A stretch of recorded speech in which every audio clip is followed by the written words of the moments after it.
తిరిగి BCN news కి స్వాగతం.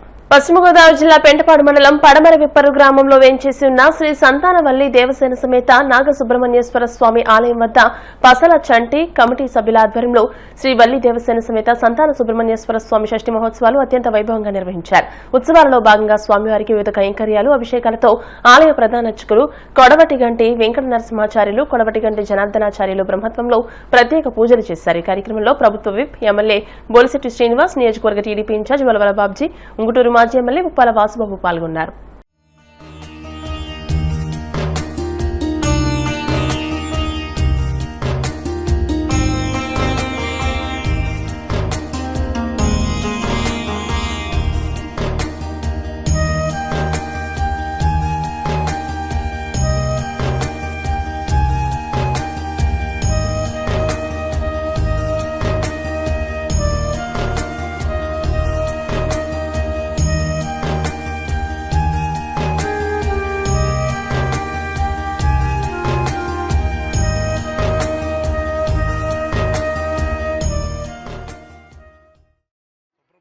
స్వామి ఆలయంలో వైభవోపేతంగా దాదాపుగా ఈ ఆలయానికి దాదాపుగా 40,000 మంది దర్శనం చేసుకుంటారు. అలాగే 20 నుంచి 25,000 మంది ఇక్కడ అన్న సమారాధన జరుగుతుంది.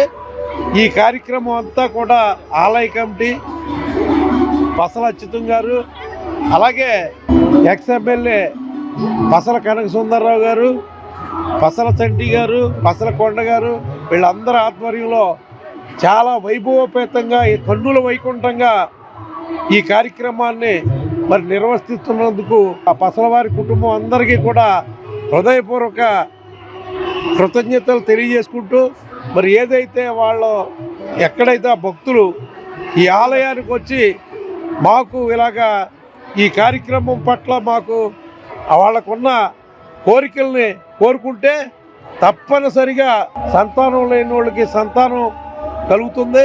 ఆ భగవంతుడు ఆయుర ఆరోగ్య ఐశ్వర్యాలని ఆ వల్లి దేవసేన సమేత సుబ్రహ్మణ్యేశ్వర స్వామి అందరినీ కూడా ఈ చుట్టుపక్కల ఉన్న విలేజ్లు కానీ పడమర విప్పరు కానీ గ్రామాన్ని కానీ సురక్షితంగా కాపాడుకుంటూ వస్తున్న స్వామి సుబ్రహ్మణ్యేశ్వర స్వామికి అభివాదాలు తెలియజేసుకుంటూ సుమారు 130-140 సంవత్సరాల నుంచి ఇక్కడ అంగరంగ వైభవంగా షష్ఠి ఉత్సవాలు పెద్ద ఎత్తున జరగటం, దాంట్లో మేము కూడా ఈరోజు స్వామివారిని దర్శించుకుని కళ్యాణం తిలగించేంత అవకాశం రావడం మా అదృష్టంగా భావిస్తున్నాను. ముఖ్యంగా ఇక్కడ ఎక్కువగా భక్తులు విశ్వసించేది నాకు ఊహతలిచినప్పటి నుంచి కూడా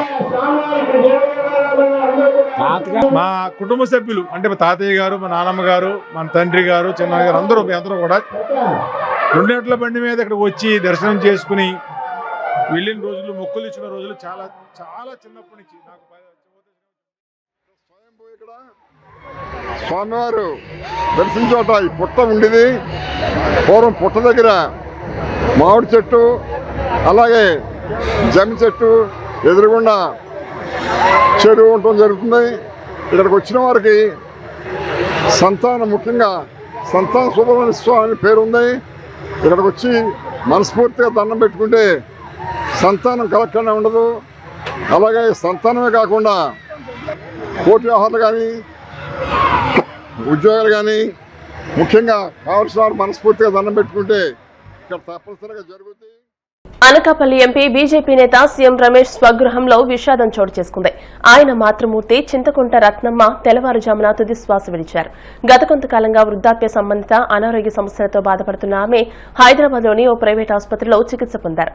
కొన్ని రోజుల క్రితం ఆమెను కడప జిల్లా ఎర్రగుంట్ల మండలం పోట్లదుర్తిలోని స్వగృహానికి తరలించారు. అక్కడే చికిత్స పొందుతూ తెల్లవారుజామున ఆమె తుది శ్వాస విడిచినట్టు కుటుంబ సభ్యులు తెలియజేశారు.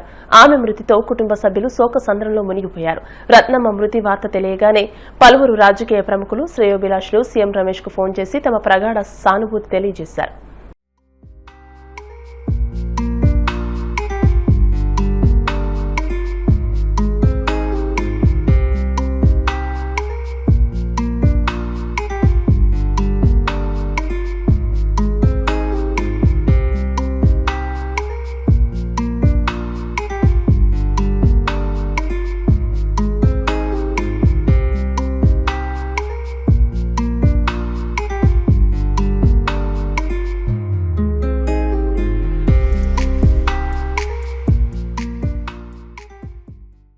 జనగామ ఎమ్మెల్యే పల్లా రాజేశ్వర్ రెడ్డిని కాంగ్రెస్ పార్టీలోకి తీసుకువెళ్లడానికి ఎన్నో ఒత్తిళ్లు వచ్చినా ఆయన మాత్రం తాను నమ్ముకున్న నాయకుడు కేసీఆర్ అని స్పష్టం చేశారని బీఆర్ఎస్ వర్కింగ్ ప్రెసిడెంట్ కేటీఆర్ ప్రశంసించారు.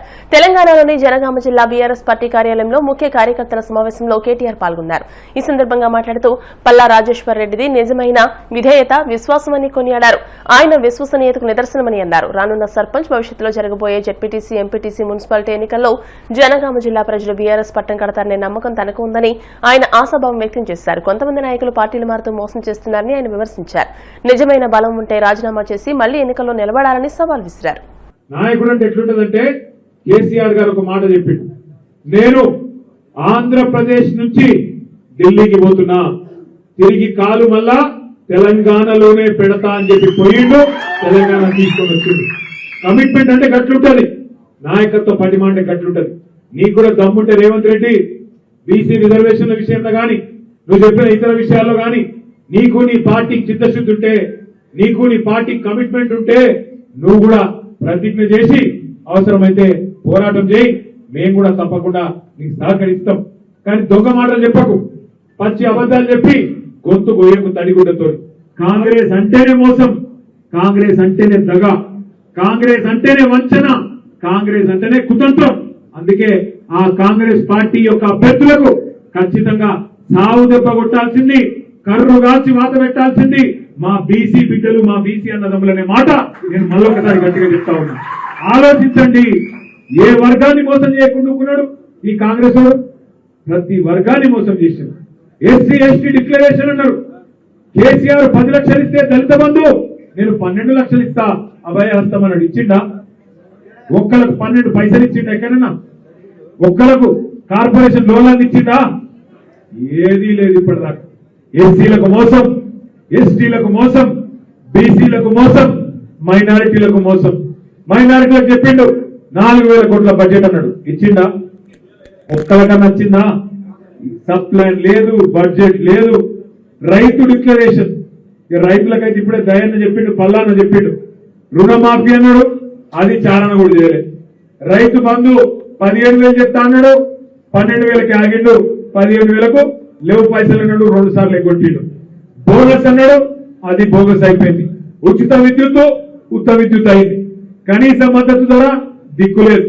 పత్తి కొనేటోడు లేని 8,000 రూపాయలు వస్తలేదు, 6,000. ఆ పత్తిలో కూడా తేమ శాతం అని చెప్పి కటింగ్ పెట్టి పత్తి రైతులు నాగం చేస్తాడు. ఇంకో దిక్కు ఇవాళ ఎంత దుర్మార్గం అంటే బోనస్ అన్నాడు, ప్రతి పంటకి ఇస్తా అన్నాడు. కానీ ఆఖరికి మళ్ళీ సన్నాయి నొక్కులు నొక్కి సన్నవాట్లకే బోనస్ అన్నాడు. మరి వాటికన్నా సగంగా ఇచ్చిండా? వాటికి కూడా పోయిన కాలం కూడా ఇంకా బోనస్ పైసలే పడలే. అంటే ఈ వర్గం ఆ వర్గం అని కాదు, మహిళలు, నిరుద్యోగులు, యువత, విద్యార్థులు, ముసలోళ్ళు ఏ వర్గాన్ని కూడా మోసం చేయకుండా కాంగ్రెస్ ఇచ్చిపెట్టలేదు. విద్యార్థులకు విద్యా భరోసా కార్డు 5 లక్షల కార్డు ఇస్తా అన్నాడు. ఆడపిల్లలకు స్కూటీలు ఇస్తా అన్నాడు. పిహెచ్డీ చదువుకుంటే 5 లక్షలు, పోస్ట్ గ్రాడ్యుయేషన్ చేస్తే 1,00,000, డిగ్రీ చేస్తే 50,000, ఇంటర్మీడియట్ చదివితే 10,000 వచ్చినాయి. ఎవరికన్నా ఏది లేదు. సంవత్సరంలో 2 లక్షల ఉద్యోగాలు ఇస్తాడు. మొదటి సంవత్సరంలో వచ్చినాయా? ఏదీ లేదు. అందుకే 2 ఏళ్ళు నిండి తందుకు వస్తున్నది రేవంత్ రెడ్డి ప్రభుత్వం. అందుకే మనమే తులం బంగారం ఇవన్నీ ఇక చాలా చెప్తే 420 హామీలు ఒక్కటి కాదు. వార్తలు ముగించే ముందు ముఖ్యాంశాలు మరోసారి. కోనసీమ జిల్లా కేసనపల్లి కొబ్బరి రైతులతో డిప్యూటీ సీఎం పవన్ ముఖాముఖి. సంక్రాంతి తర్వాత డ్రైన్ల సమస్యకు శాశ్వత పరిష్కారం చూపుతామని హామీ. కూటమి పాలనలో ఏ పంటకు గిట్టుబాటు ధర లేదన్న వైసీపీ అధినేత జగన్. టన్ను 30,000 పలికిన అరటి ఇప్పుడు 2,000కే పరిమితమైందని ఆవేదన.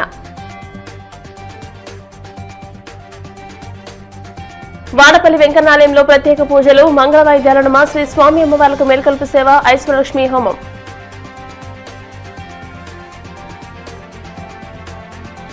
తాను నమ్ముకున్న నాయకుడు కేసీఆర్ఏనని రాజేశ్వర్ రెడ్డి స్పష్టం చేశారన్న కేటీఆర్. జనగామ ప్రజలు బీఆర్ఎస్ కు పట్టం కడతారనే విశ్వాసం ఉందని వ్యాఖ్య. ఈ వార్తలు ఇంతటితో సమాప్తం. మరిన్ని వార్తల కోసం BCN digital YouTube channel, Facebook page ని ఫాలో అవ్వండి. అప్డేటెడ్ వార్తల కోసం ప్లీజ్ సబ్స్క్రైబ్.